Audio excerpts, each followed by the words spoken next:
The Canterville Ghost by Oscar Wilde.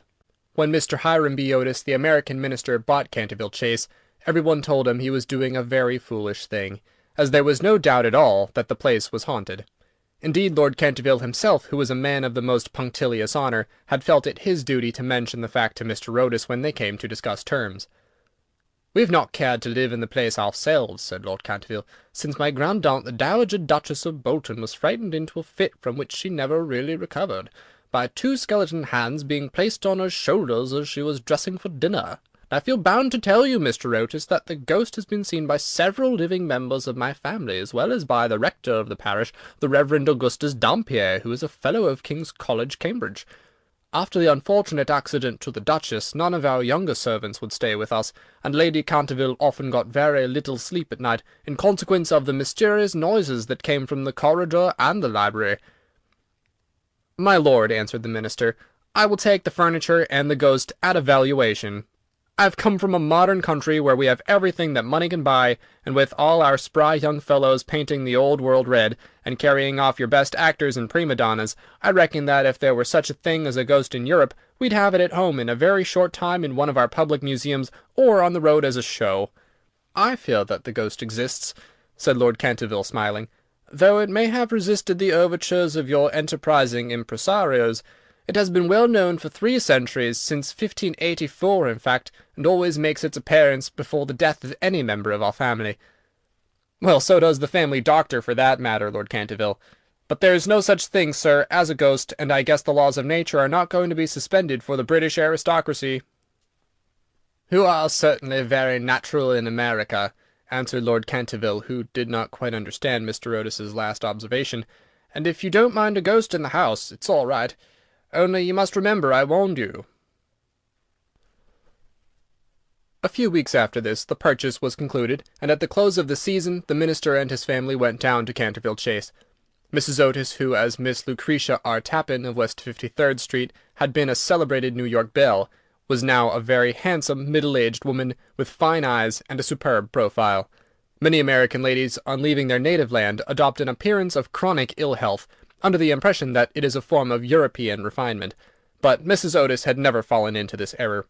She had a magnificent constitution and a really wonderful amount of animal spirits. Indeed, in many respects she was quite English, and was an excellent example of the fact that we have really everything in common with America nowadays, except, of course, language.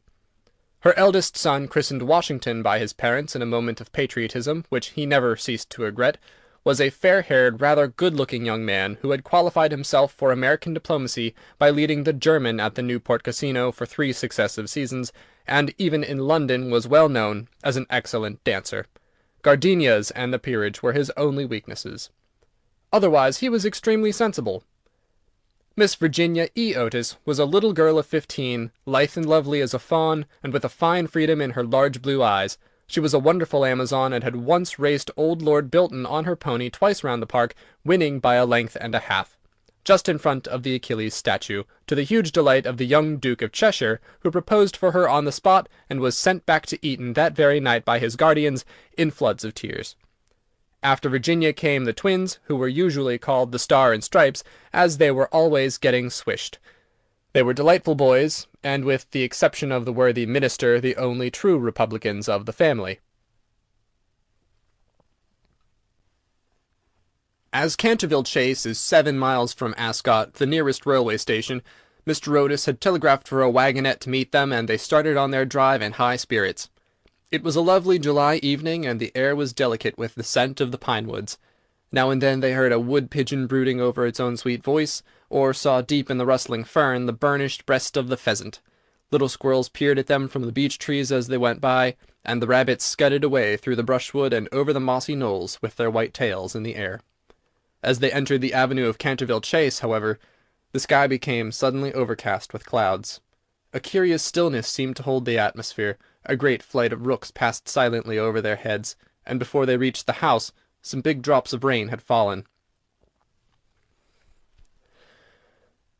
Standing on the steps to receive them was an old woman, neatly dressed in black silk with a white cap and apron.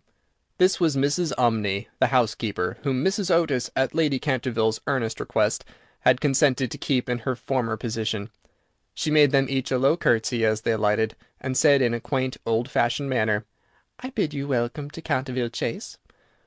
Following her, they passed through the fine Tudor hall into the library, a long, low room panelled in black oak, at the end of which was a large stained-glass window. Here they found tea laid out for them, and after taking off their wraps, they sat down and began to look round while Mrs. Umney waited on them. Suddenly, Mrs. Otis caught sight of a dull red stain on the floor just by the fireplace, and, quite unconscious of what it really signified, said to Mrs. Umney, "I'm afraid something's been spilt there." "Yes, madam," replied the old housekeeper in a low voice. "Blood has been spilt on that spot." "How horrid!" cried Mrs. Otis. "I don't at all care for blood-stains in a sitting-room. It must be removed at once." The old woman smiled, and answered in the same low, mysterious voice, "It is the blood of Lady Eleanor de Canterville, who was murdered on that very spot by her own husband, Sir Simon de Canterville, in 1575. Sir Simon survived her 9 years, and disappeared suddenly under very mysterious circumstances. His body's never been discovered, but his guilty spirit still haunts the Chase. The bloodstain has been much admired by tourists and others, and cannot be removed." "That is all nonsense," cried Washington Otis. "Pinkerton's Champion Stain Remover and Paragon Detergent will clean it up in no time." And before the terrified housekeeper could interfere, he had fallen upon his knees, and was rapidly scouring the floor with a small stick of what looked like a black cosmetic. In a few moments no trace of the bloodstain could be seen. "I knew Pinkerton would do it!" he exclaimed triumphantly as he looked round at his admiring family. But no sooner had he said these words than a terrible flash of lightning lit up the sombre room. A fearful peal of thunder made them all start to their feet, and Mrs. Umney fainted. "What a monstrous climate!" said the American minister calmly as he lit a long cheroot. "I guess the old country is so overpopulated that they have not enough decent weather for everybody. I've always been of opinion that emigration is the only thing for England." "My dear Hiram," cried Mrs. Otis, "what can we do with a woman who faints?" "Charge it to her like breakages," answered the minister. "She won't faint after that." And in a few moments Mrs. Umney certainly came to. There was no doubt, however, that she was extremely upset, and she sternly warned Mr. Otis to beware of some trouble coming to the house. "I've seen things with my own eyes, sir," she said, "that would make any Christian's hair stand on end, and many a night have I not closed my eyes in sleep for the awful things that are done here." Mr. Otis, however, and his wife warmly assured the honest soul that they were not afraid of ghosts, and after invoking the blessings of Providence on her new master and mistress, and making arrangements for an increase of salary, the old housekeeper tottered off to her own room. Chapter 2. The storm raged fiercely all that night, but nothing of particular note occurred. The next morning, however, when they came down to breakfast, they found the terrible stain of blood once again on the floor. "I don't think it can be the fault of the Paragon Detergent," said Washington, "for I've tried it with everything. It must be the ghost." He accordingly rubbed out the stain a second time, but the second morning it appeared again.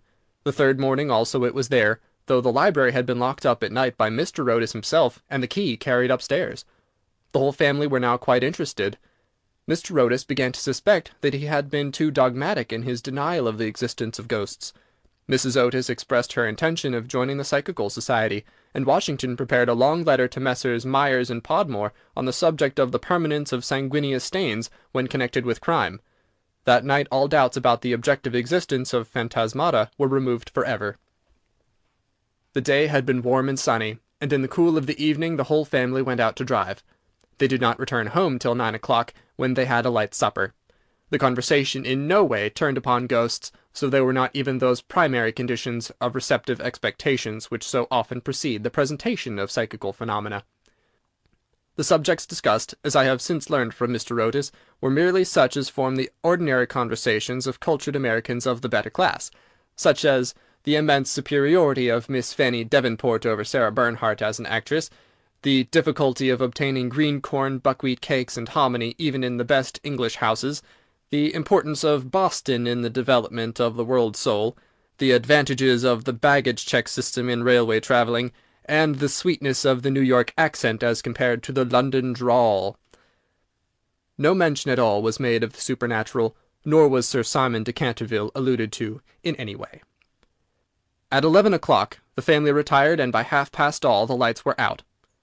Some time after, Mr. Otis was awakened by a curious noise in the corridor, outside his room. It sounded like the clank of metal, and seemed to be coming nearer every moment. He got up at once, struck a match, and looked at the time. It was exactly 1 o'clock. He was quite calm, and felt his pulse, which was not at all feverish. The strange noise still continued, and with it he heard distinctly the sound of footsteps. He put on his slippers, took a small oblong phial out of his dressing-case, and opened the door. Right in front of him he saw, in the wan moonlight, an old man of terrible aspect. His eyes were as red burning coals. Long grey hair fell over his shoulders in matted coils. His garments, which were of antique cut, were soiled and ragged, and from his wrists and ankles hung heavy manacles and rusty gyves. "My dear sir, Mr. Otis, I really must insist on your oiling those chains, and have brought for you that purpose a small bottle of the Tammany Rising Sun Lubricator. It is said to be completely efficacious upon one application, and there are several testimonials to that effect on the wrapper from some of our most eminent native divines. I shall leave it here for you by the bedroom candles, and will be happy to supply you with more should you require it." With these words the United States Minister laid the bottle down on a marble table, and closing his door, retired to rest. For a moment the Canterville ghost stood quite motionless in natural indignation. Then, dashing the bottle violently upon the floor, he fled down the corridor, uttering hollow groans and emitting a ghastly green light. Just, however, as he reached the top of the great oak staircase, a door was flung open. 2 little white-robed figures appeared, and a large pillow whizzed past his head. There was evidently no time to be lost, so, hastily adopting the 4th dimension of space as a means of escape, he vanished through the wainscoting, and the house became quite quiet. On reaching a small secret chamber in the left wing, he leaned up against a moonbeam to recover his breath, and began to try and realize his position. Never in a brilliant and uninterrupted career of 300 years had he been so grossly insulted. He thought of the Dowager Duchess, whom he had frightened into a fit as he stood before the glass in her lace and diamonds, of the 4 housemaids who had gone into hysterics when he merely grinned at them through the curtains on one of the spare bedrooms, of the rector of the parish, whose candle had been blown out as he was coming late one night from the library, and who had been under the care of Sir William Gull ever since, a perfect martyr to nervous disorders, and of Madame Tremouillac, who, having wakened up one morning and seen a skeleton seated in an armchair by a fire reading her diary, had been confined to her bed for 6 weeks with an attack of brain fever, and on her recovery had become reconciled to the Church, and broken off her connection with that notorious sceptic, Monsieur de Voltaire. He remembered the terrible night when the wicked Lord Canterville was found choking in his dressing-room, with the knave of diamonds halfway down his throat, and confessed, just before he died, that he had cheated Charles James Fox out of £50,000 at Crockford's by means of that very card, and swore that the ghost had made him swallow it. All his great achievements came back to him again, from the butler who had shot himself in the pantry because he had seen a green hand tapping at the window-pane, to the beautiful Lady Stutfield, who was always obliged to wear a black velvet band round her throat to hide the mark of 5 fingers burnt upon her white skin, and who drowned herself at last in the carp pond at the end of the King's Walk. With the enthusiastic egotism of the true artist, he went over his most celebrated performances, and smiled bitterly to himself as he recalled to mind his last appearance as Red Reuben or the Strangled Babe, his debut as Gouin Gibeon, the bloodsucker of Bexley Moor, and the furore he had excited one lovely June evening by merely playing ninepins with his own bones upon the lawn tennis ground. And after all this, some wretched modern Americans were to come and offer him the Rising Sun Lubricator, and throw pillows at his head. It was quite unbearable. Besides, no ghost in history had ever been treated in this manner. Accordingly he determined to have vengeance, and remained till daylight in an attitude of deep thought. Chapter 3. The next morning, when the Otis family met at breakfast, they discussed the ghost at some length. The United States Minister was naturally a little annoyed to find that his present had not been accepted. "I have no wish," he said, "to do the ghost any personal injury, and I must say that considering the length of time he's been in the house, I don't think it is at all polite to throw pillows at him." A very just remark, at which, I am sorry to say, the twins burst into shouts of laughter. "Upon the other hand," he continued, "if he really declines to use the Rising Sun Lubricator, we shall have to take his chains from him. It would be quite impossible to sleep with such a noise going on outside the bedrooms. For the rest of the week, however, they were undisturbed, the only thing that excited any attention being the continual renewal of the blood stain on the library floor. This certainly was very strange, as the door was always locked at night by Mr. Otis, and the windows kept closely barred. The chameleon-like colour, also the stain, excited a good deal of comment. Some mornings it was a dull, almost Indian red, then it would be vermilion, then a rich purple, and once when they came down for family prayers, according to the simple rites of the Free American Reformed Episcopalian Church, they found it a bright emerald green. These kaleidoscopic changes naturally amused the party very much, and bets on the subject were freely made every evening. The only person who did not enter into the joke was little Virginia, who, for some unexplained reason, was always a good deal distressed at the sight of the blood-stain, and very nearly cried the morning it was emerald green. The second appearance of the ghost was on Sunday night. Shortly after they had gone to bed, they were suddenly alarmed by a fearful crash in the hall. Rushing downstairs, they found that a large suit of old armour had become detached from its stand, and had fallen on the stone floor, while seated in a high-backed chair was the Canterville ghost, rubbing his knees with an expression of acute agony on his face. The twins, having brought their pea-shooters with them, at once discharged 2 pellets on him, with that accuracy of aim which can only be attained by long and careful practice on a writing master, while the United States minister covered him with his revolver, and called upon him, in accordance with Californian etiquette, to hold up his hands. The ghost started up with a wild shriek of rage, and swept through them like a mist, extinguishing Washington Otis's candle as he passed, and so leaving them all in total darkness. On reaching the top of the staircase he recovered himself, and determined to give his celebrated peal of demonic laughter. This he had on more than one occasion found extremely useful. It was said to have turned Lord Raker's wig grey in a single night, and had certainly made 3 of Lady Canterville's French governesses give warning before their month was up. He accordingly laughed his most horrible laugh, till the old vaulted roof rang and rang again, but hardly had the fearful echo died away when a door opened, and Mrs. Otis came out in a light blue dressing-gown. "I'm afraid you're far from well," she said, "and have brought you a bottle of Dr. Dobell's tincture. If it is indigestion, you will find it a most excellent remedy." The ghost glared at her in fury, and began at once to make preparations for turning himself into a large black dog, an accomplishment for which he was justly renowned, and to which the family doctor always attributed the permanent idiocy of Lord Canterville's uncle, the Honourable Thomas Horton. The sound of approaching footsteps, however, made him hesitate in his fell purpose, so he contented himself with becoming faintly phosphorescent, and vanished with a deep churchyard groan, just as the twins had come up to him. On reaching his room he entirely broke down, and became a prey to the most violent agitation. The vulgarity of the twins and the gross materialism of Mrs. Otis were naturally extremely annoying, but what really distressed him most was that he had been unable to wear the suit of mail. He had hoped that even modern Americans would be thrilled by the sight of a spectre in armour, if no more sensible reason, at least out of respect for their natural poet Longfellow, over whose graceful and attractive poetry he himself had whiled away many a weary hour when the Cantervilles were up in town. Besides, it was his own suit. He had worn it with great success at the Kenilworth tournament, and had been highly complimented on it by no less a person than the Virgin Queen herself. Yet when he had put it on, he had been completely overpowered by the weight of the huge breastplate and steel casque. He had fallen heavily on the stone pavement, barking both his knees severely, and bruising the knuckles of his right hand.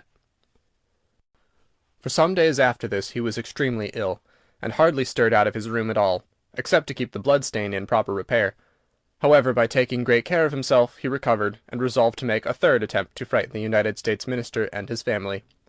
He selected Friday, August 17th, for his appearance, and spent most of that day in looking over his wardrobe, ultimately deciding in favour of a large slouched hat with a red feather, a winding sheet frilled at the wrists and neck, and a rusty dagger.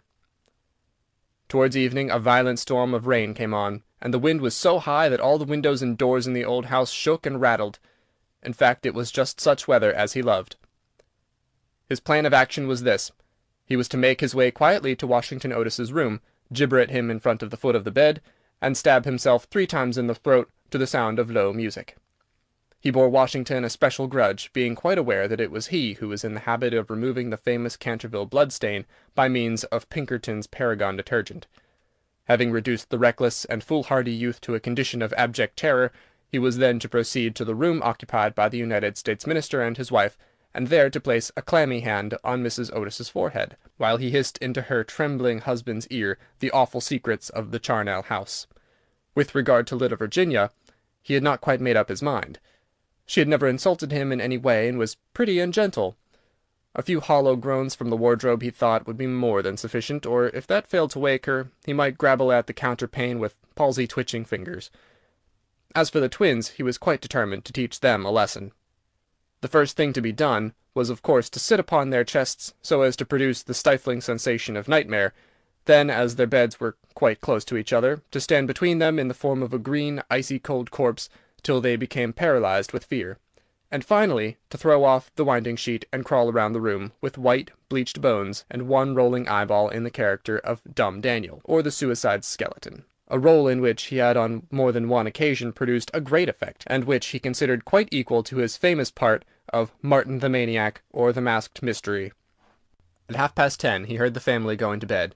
For some time he was disturbed by wild shrieks of laughter from the twins, who, with the light-hearted gaiety of schoolboys, were evidently amusing themselves before they retired to rest, but at 11:15 all was still, and as midnight sounded, he sallied forth.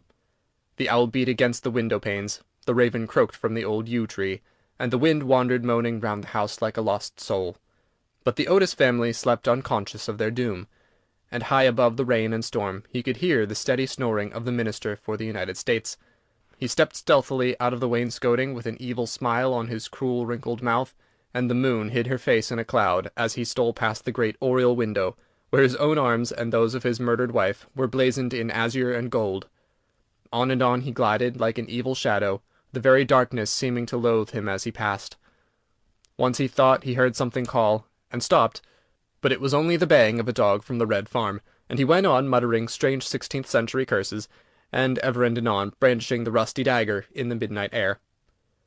Finally he reached the corner of the passage that led to luckless Washington's room.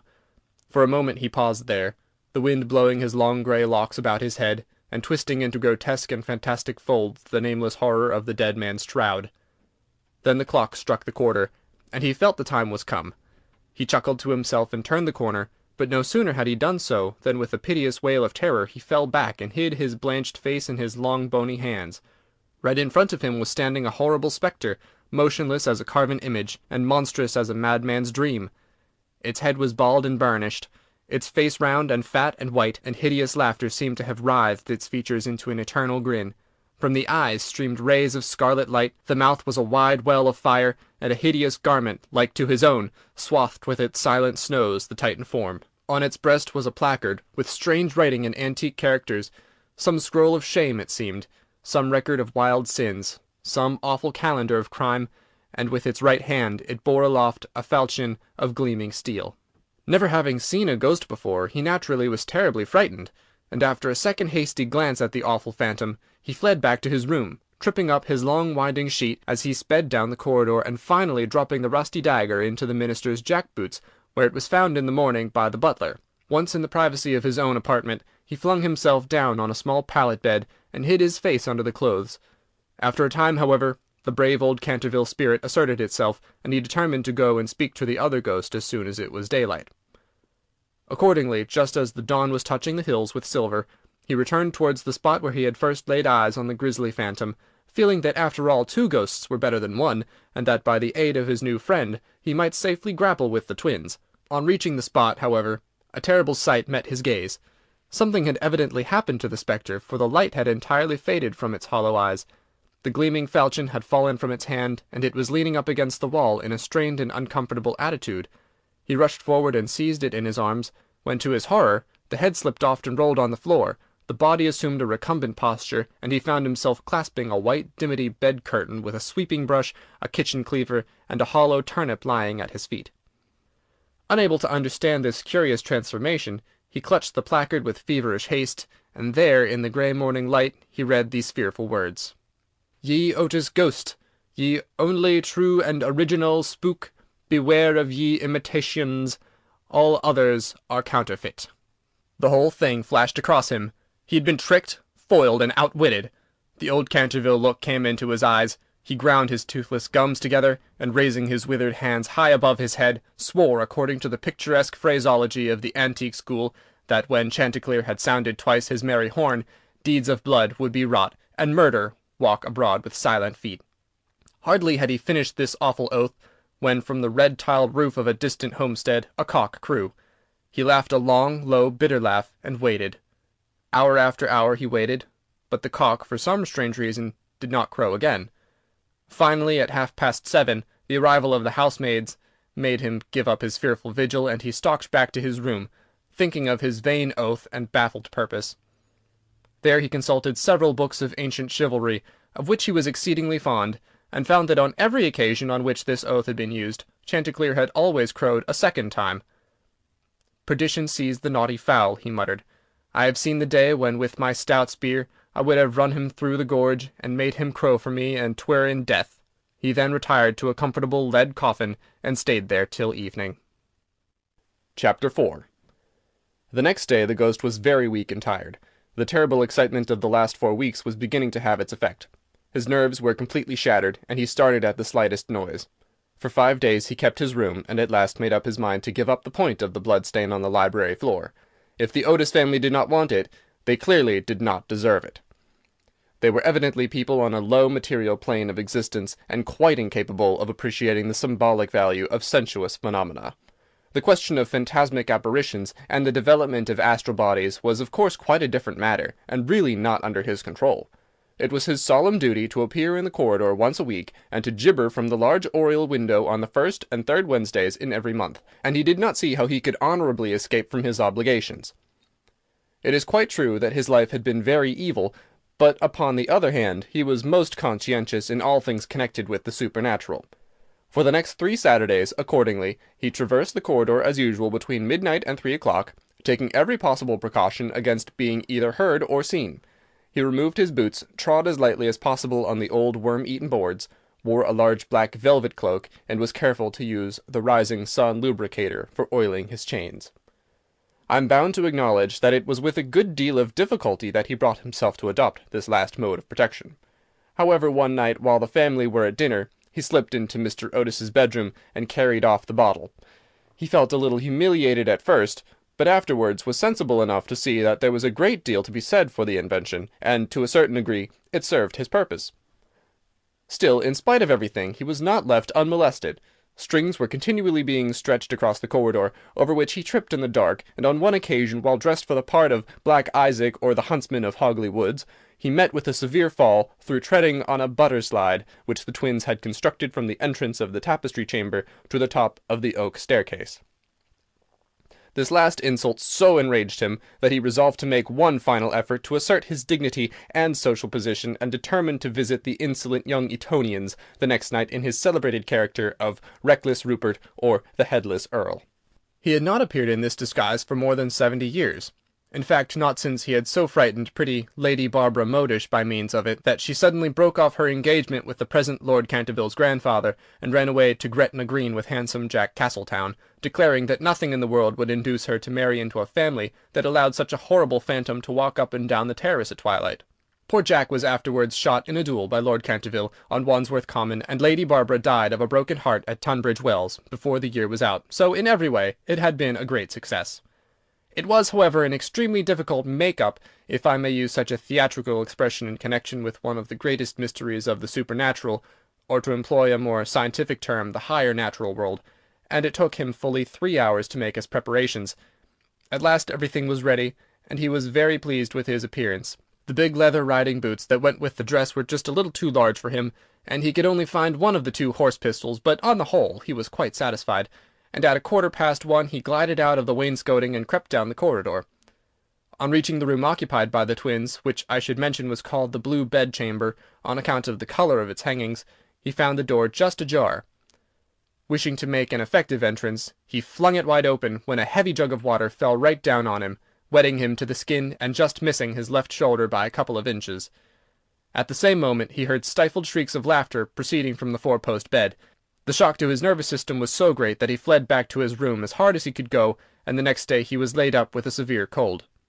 The only thing at all that consoled him in the whole affair was the fact that he had not brought his head with him, for had he done so the consequences might have been very serious. He now gave up all hope of ever frightening this rude American family, and contented himself, as a rule, with creeping about the passages in list slippers, with a thick red muffler round his throat for fear of draughts, and a small arquebus in case he should be attacked by the twins. The final blow he received occurred on the 19th of September. He had gone downstairs to the great entrance hall, feeling sure that there, at any rate, he would be quite unmolested, and was amusing himself by making satirical remarks on the large Saroni photographs of the United States Minister and his wife, which had now taken the place of the Canterville family pictures. He was simply but neatly clad in a long shroud, spotted with churchyard mould, had tied up his jaw with a strip of yellow linen, and carried a small lantern and a sexton's spade. In fact, he was dressed for the character of Jonas the Graveless, or the corpse-snatcher of Chertsey Barn, one of his most remarkable impersonations, and one which the Cantervilles had every reason to remember, as it was the real origin of their quarrel with their neighbour, Lord Rufford. It was about 2:15 in the morning, and as far as he could ascertain, no one was stirring.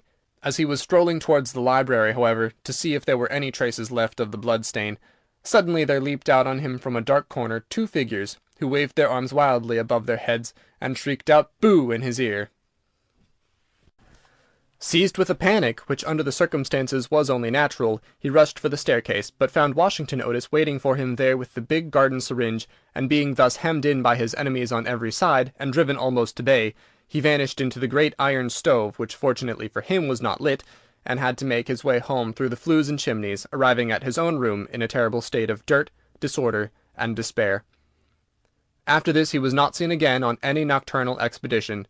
The twins lay in wait for him on several occasions, and strewed the passages with nutshells every night to the great annoyance of their parents and the servants, but it was of no avail.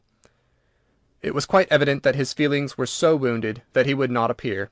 Mr. Otis consequently resumed his great work on the history of the Democratic party, on which he had been engaged for some years. Mrs. Otis organized a wonderful clam-bake, which amazed the whole county.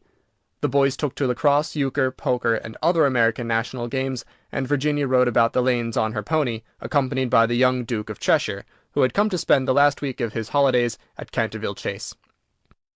It was generally assumed that the ghost had gone away, and in fact Mr. Otis wrote a letter to that effect to Lord Canterville, who in reply expressed his great pleasure at the news, and sent his best congratulations to the minister's worthy wife.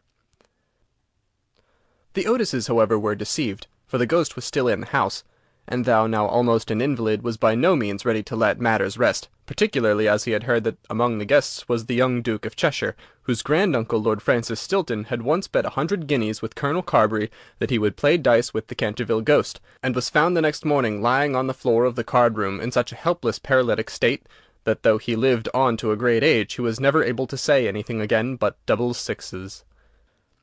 The story was well known at the time, though of course out of respect to the feelings of the two noble families every attempt was made to hush it up, and a full account of all the circumstances connected with it will be found in the 3rd volume of Lord Tattle's Recollections of the Prince Regent and his Friends. The ghost then was naturally very anxious to show that he had not lost his influence over the Stiltons, with whom indeed he was distantly connected, his own first cousin having been married en secondes noces to the Sieur de Bulkeley, from whom, as every one knows, the Dukes of Cheshire are lineally descended. Accordingly he made arrangements for appearing to Virginia's little lover in his celebrated impersonation of the Vampire Monk or the Bloodless Benedictine, a performance so horrible that when old Lady Startup saw it, which she did on one fatal New Year's Eve in the year 1764, she went off into the most piercing shrieks, which culminated in violent apoplexy, and died in 3 days, after disinheriting the Cantervilles, who were her nearest relations, and leaving all her money to her London apothecary. At the last moment, however, his terror of the twins prevented his leaving his room, and the little Duke slept in peace under the great feathered canopy in the royal bedchamber, and dreamed of Virginia. Chapter 5. A few days after this, Virginia and her curly-haired cavalier went out riding on Brockley Meadows, where she tore her habit so badly in getting through a hedge that on their return home she made up her mind to go up by the back staircase so as not to be seen. As she was running past the tapestry chamber, the door of which happened to be open, she fancied she saw someone inside, and thinking it was her mother's maid, who sometimes used to bring her to work there, looked in to ask her to mend her habit. To her immense surprise, however, it was the Canterville ghost himself. He was sitting by the window, watching the ruined gold of the yellowing trees fly through the air, and the red leaves dancing madly down the long avenue. His head was leaning on his hand, and his whole attitude was one of extreme depression. Indeed, so forlorn and so much out of repair did he look, that the little Virginia, whose first idea had been to run away and lock herself in her room, was filled with pity, and determined to try and comfort him. So light was her footfall, and so deep his melancholy, that he was not aware of her presence till she spoke to him. "I'm so sorry for you," she said, "but my brothers are going back to Eton to-morrow, and then if you behave yourself no one will annoy you." "It is absurd asking me to behave myself," he answered, looking round in astonishment at the pretty little girl who had ventured to address him. "Quite absurd. I must rattle my chains and groan through keyholes and walk about at night, if that's what you mean. It is my only reason for existing." "It is no reason at all for existing, and you know you have been very wicked. Mrs. Umney told us, the first day we arrived here, that you had killed your wife." "Well, I quite admit it," said the ghost petulantly, "but it was purely familiar matter, and concerned no one else." "It is very wrong to kill anyone," said Virginia, who at times had a sweet Puritan gravity, caught from some old New England ancestor. "Oh, I hate the cheap severity of abstract ethics. My wife was very plain, never had my ruffs properly starched, and knew nothing about cookery. Why, there was a buck I had shot in Hogley Woods, a magnificent pricket, and do you know how she had it sent to table? However, it's no matter now, for it's all over, and I don't think it's very nice of her brothers to starve me to death, though I did kill her." "Starve you to death? Oh, Mr. Ghost, I mean Sir Simon, are you hungry? I have a sandwich in my case. Would you like it?" "No, thank you. I never eat anything now, but it's very kind of you all the same, and you're much nicer than the rest of your horrid, rude, vulgar, dishonest family." "Stop!" cried Virginia, stamping her foot. "It is you who are rude and horrid and vulgar, and as for dishonesty, you know you stole the paints out of my box to try and furbish up that ridiculous blood-stain in the library. First you took all my reds, including the vermilion, and I couldn't do any more sunsets. Then you took the emerald green and the chrome yellow, and finally I had nothing left but indigo and Chinese white, and I could only do moonlight scenes, which are always depressing to look at and not at all easy to paint. I never told on you, though I was very much annoyed, and it was most ridiculous, the whole thing, for whoever heard of emerald green blood?" "Well, really," said the ghost rather meekly, "what was I to do? It was a very difficult thing to get real blood nowadays, and as your brother began it all with his Paragon detergent, I certainly saw no reason why I shouldn't have your paints. As for colour, that's always a matter of taste. The Cantervilles have blue blood, for instance, the very bluest in England. But I know you Americans don't care for things of this kind." "You know nothing about it, and the best thing you can do is to emigrate and improve your mind. My father will only be too happy to give you a free passage, and though there's a heavy duty on spirits of every kind, there'll be no difficulty about the custom-house, as the officers are all Democrats. Once in New York, you're sure to be a great success. I know lots of people there who would give $100,000 to have a grandfather, and much more than that to have a family ghost." "I don't think I should like America." "I suppose because we have no ruins and no curiosities," said Virginia satirically. "No ruins, no curiosities," answered the ghost. "You have your navy and your manners. Good evening. I will go and ask papa to get the twins an extra week's holiday." "Please don't go, Miss Virginia," he cried. "I'm so lonely and so unhappy. I really don't know what to do. I want to go to sleep, and I cannot." "That's quite absurd. You have merely to go to bed and blow out the candle. It's very difficult sometimes to keep awake, especially at church. But there's no difficulty at all about sleeping. Why, even babies know how to do that, and they're not very clever." "I've not slept for 300 years," he said sadly, and Virginia's beautiful blue eyes opened in wonder. "For 300 years I have not slept, and I am so tired." Virginia grew quite grave, and her little lips trembled like rose-leaves. She came towards him, and kneeling down at his side looked up into his old withered face. "Poor, poor ghost," she murmured. "Have you no place where you can sleep?" "Far away beyond the pine woods," he answered in a low, dreamy voice. "There is a little garden. There the grass grows long and deep, and there are the great white stars of the hemlock flower. There the nightingale sings all night long. All night long he sings, and the cold crystal moon looks down, and the yew tree spreads out its giant arms over the sleepers." Virginia's eyes grew dim with tears, and she hid her face in her hands. "You mean the Garden of Death?" she whispered. "Yes, death. Death must be so beautiful, to lie in the soft brown earth, with the grasses waving above one's head, and listen to silence. You have no yesterday and no tomorrow. To forget time, to forget life, to be at peace. You can help me. You can open for me the portals of Death's house, for love is always with you, and love is stronger than death is." Virginia trembled, a cold shudder ran through her, and for a moment there was silence. She felt as if she was in a terrible dream. Then the ghost spoke again, and his voice sounded like a sighing of the wind. "Have you ever read the old prophecy on the library window? "Oh, often," cried the little girl, looking up. "I know it quite well. It's painted in curious black letters, and is difficult to read. There are only 6 lines. When a golden girl can win prayer from out the lips of sin, when the barren almond bears, and a little child gives away its tears, then shall all the house be still, and peace come to Canterville. But I don't know what they mean." "They mean that you must weep with me for my sins, because I have no tears, and pray with me for my soul, because I have no faith, and then, if you've always been sweet and good and gentle, the angel of death will have mercy on me. You'll see fearful shapes in darkness, and wicked voices will whisper in your ear, but they will not harm you, for against the purity of a little child the powers of hell cannot prevail." Virginia made no answer, and the ghost wrung his hands in the wild despair as he looked down at her bowed golden head. Suddenly she stood up, very pale and with strange light in her eyes.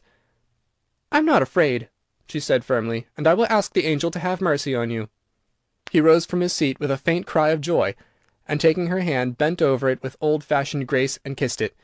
His fingers were as cold as ice, and his lips burned like fire, but Virginia did not falter as he led her across the dusky room. On the faded green tapestry were broidered little huntsmen. They blew their tasselled horns, and with their tiny hands waved for her to go back. "Go back, little Virginia!" they cried. "Go back!" But the ghost clutched her hand more tightly, and she shut her eyes against them. Horrible animals with lizard tails and goggle eyes blinked at her from the carven chimney-piece, and murmured, "Beware, little Virginia, beware! We may never see you again." But the ghost glided on more swiftly, and Virginia did not listen. When they reached the end of the room he stopped, and muttered some words she could not understand. She opened her eyes, and saw the wall slowly fading away like a mist, and a great black cavern in front of her. A bitter cold wind swept round them, and she felt something pulling at her dress. "Quick, quick!" cried the ghost, "or it will be too late!" And in a moment the wainscoting had closed behind them, and the tapestry chamber was empty. Chapter 6. About 10 minutes later the bell rang for tea, and as Virginia did not come down, Mrs. Otis sent up one of the footmen to tell her. After a little time he returned and said that he could not find Miss Virginia anywhere. As she was in the habit of going out to the garden every evening to get flowers for the dinner-table, Mrs. Otis was not at all alarmed at first, but when 6 o'clock struck, and Virginia did not appear, she became really agitated, and sent the boys out to look for her, while she herself and Mr. Otis searched every room in the house. At 6:30 the boys came back and said they could find no trace of their sister anywhere. They were all now in the greatest state of excitement, and did not know what to do, when Mr. Otis suddenly remembered that for some few days before he had given a band of gypsies permission to camp in the park. He accordingly at once set off for Blackfell Hollow, where he knew they were, accompanied by his eldest son and 2 of the farm servants. The little Duke of Cheshire, who was perfectly frantic with anxiety, begged hard to be allowed to go too, but Mr. Otis would not allow him, as he was afraid there might be a scuffle. On arriving at the spot, however, he found that the gypsies had gone, and it was evident that their departure had been rather sudden, as the fire was still burning and some plates were lying on the grass. Having sent off Washington and the 2 men to scour the district, he ran home and dispatched telegrams to all the police inspectors in the county, telling them to look out for a little girl who had been kidnapped by tramps or gypsies. He then ordered his horse to be brought round, and after insisting on his wife and the 3 boys sitting down to dinner, rode off down the Ascot road with a groom. He had hardly, however, gone a couple of miles, when he heard somebody galloping after him, and looking round saw the little Duke coming up on his pony, with his face very flushed, and no hat. "Please don't be angry with me. If you'd let us be engaged last year, there would never have been all this trouble. You won't send me back, will you? I can't go. I won't go." The minister could not help smiling at the handsome young scapegrace, and was a good deal touched at his devotion to Virginia. So leaning down from his horse, he patted him kindly on the shoulders, and said, "Well, Cecil, if you won't go back, I suppose you must come with me, but I must get you a hat at Ascot." Bother my hat! I want Virginia!" cried the little Duke, laughing, and they galloped on to the railway station. There Mr. Otis inquired of the station-master if anyone answering to the description of Virginia had been seen on the platform, but could get no news of her. The station-master, however, wired up and down the line, and assured him that a strict watch would be kept for her, and after having bought a hat for the little Duke from a linen draper who was just putting up his shutters, Mr. Otis rode off to Bexley, a village about 4 miles away, which he was told was a well-known haunt of the gypsies, as there was a large common next to it. Here they roused up the rural policeman, but could get no information from him, and after riding all over the common they turned their horses' heads homewards, and reached the Chase about 11 o'clock, dead tired and almost heartbroken. They found Washington and the twins waiting for them at the gate-house, with lanterns, as the avenue was very dark. Not the slightest trace of Virginia had been discovered. The gypsies had been caught on Brockley Meadows, but she was not with them, and they had explained their sudden departure by saying that they had mistaken the date of Chorton Fair, and had gone off in a hurry for fear that they should be late. Indeed, they had been quite distressed at hearing of Virginia's disappearance, as they were very grateful to Mr. Otis for having allowed them to camp in his park, and 4 of their number had stayed behind to help in the search. The carp pond had been dragged, and the whole Chase thoroughly gone over, but without any result. It was evident that for that night, at any rate, Virginia was lost to them, and it was in a state of the deepest depression that Mr. Otis and the boys walked up to the house, the groom following behind with the 2 horses and the pony. In the hall they found a group of frightened servants, and lying on a sofa in the library was poor Mrs. Otis, almost out of her mind with terror and anxiety, and having her forehead bathed with eau de cologne by the old housekeeper. Mr. Otis at once insisted on her having something to eat, and ordered up supper for the whole party. It was a melancholy meal, as hardly anyone spoke, and even the twins were awestruck and subdued, as they were very fond of their sister.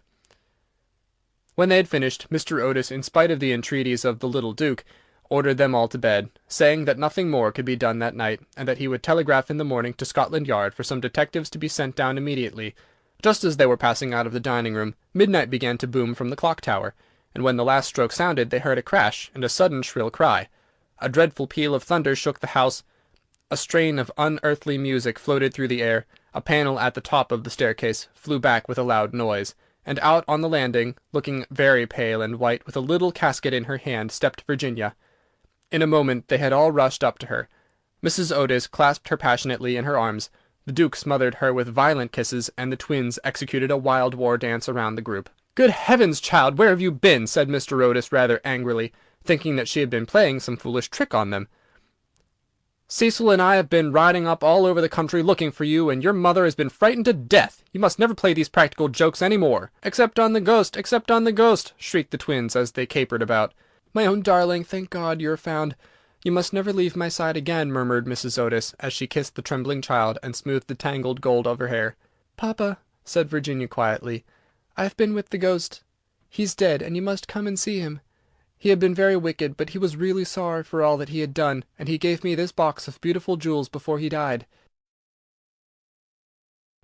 The whole family gazed at her in mute amazement, but she was quite grave and serious, and turning around, she led them through the opening in the wainscoting down a narrow secret corridor.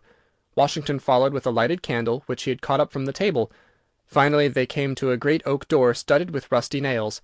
When Virginia touched it, it swung back on its heavy hinges, and they found themselves in a little low room with a vaulted ceiling, and one tiny grated window.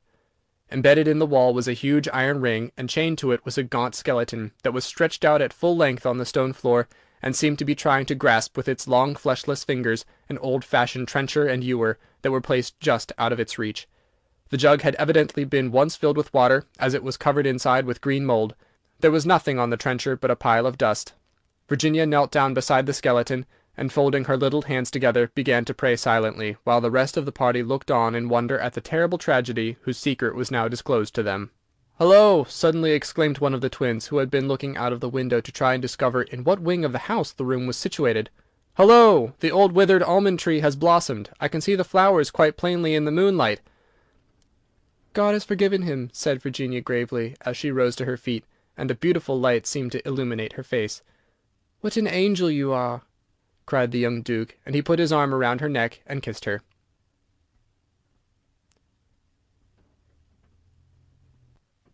Chapter 7.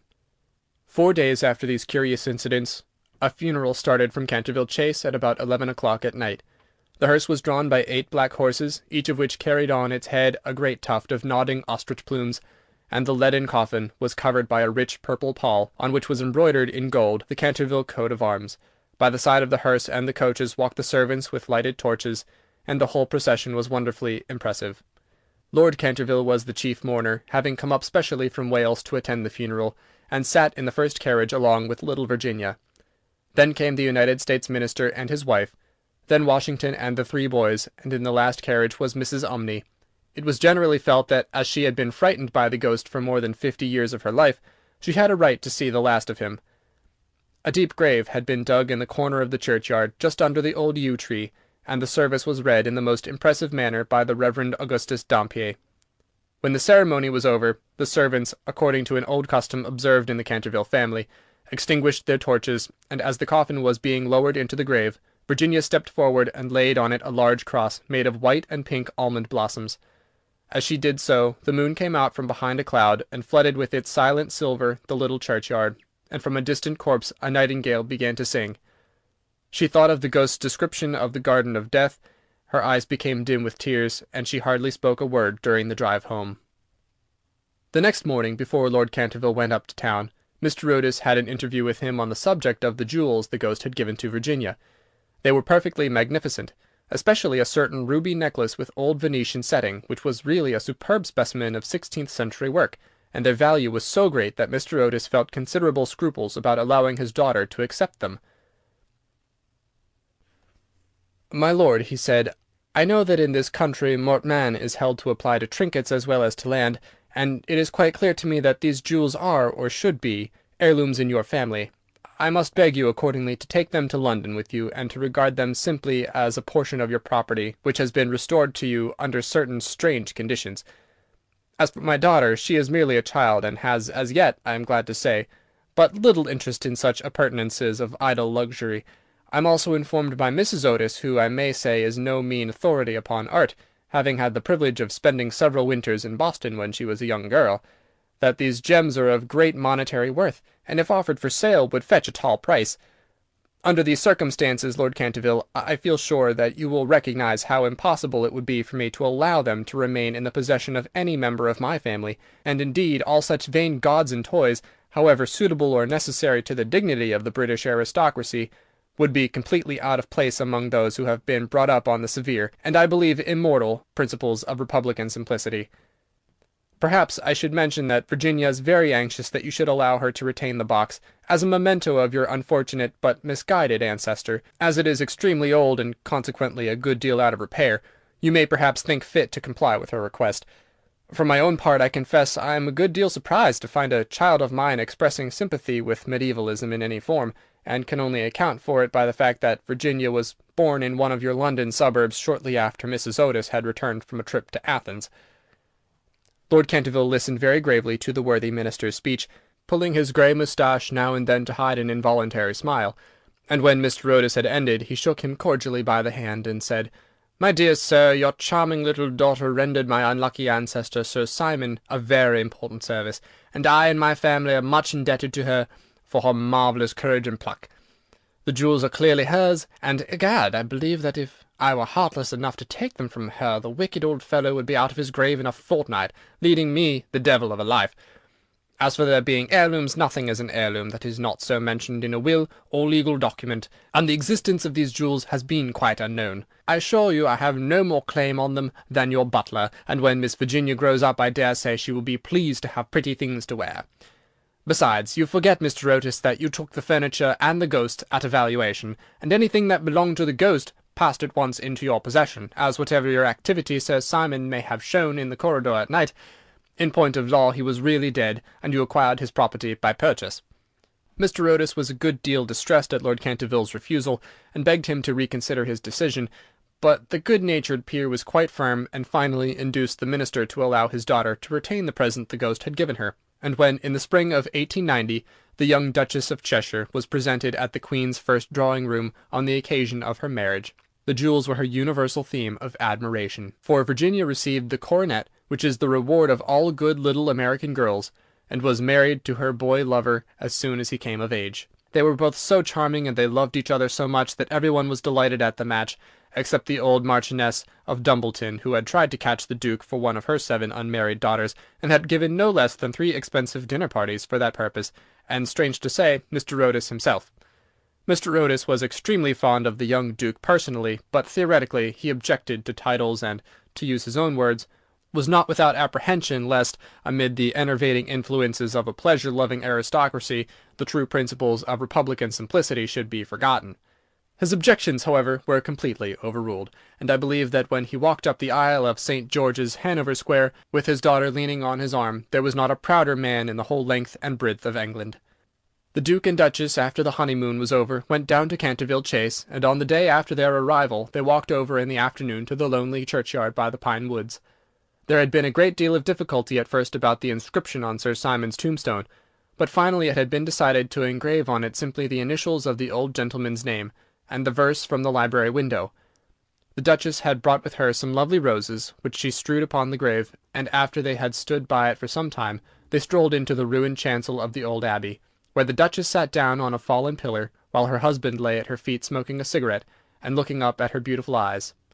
Suddenly he threw his cigarette away. He took hold of her hand and said to her, "Virginia, a wife should have no secrets from a husband." "Dear Cecil, I have no secrets from you." "Yes, you have," he answered smilingly. "You have never told me what happened to you when you were locked up with the ghost." "I've never told anyone, Cecil," said Virginia gravely. "I know that, but you might tell me." "Please don't ask me, Cecil. I cannot tell you. Poor Sir Simon! I owe him a great deal. Yes, don't laugh, Cecil. I really do. He made me see what life is, and what death signifies, and why love is stronger than both." The Duke rose and kissed his wife lovingly. "You can have your secret as long as I have your heart," he murmured. "You've always had that, Cecil. And you will tell our children some day, won't you?" Virginia blushed. This is the end of The Canterville Ghost. Recording by Eric David Leach, Pittsburgh, Pennsylvania.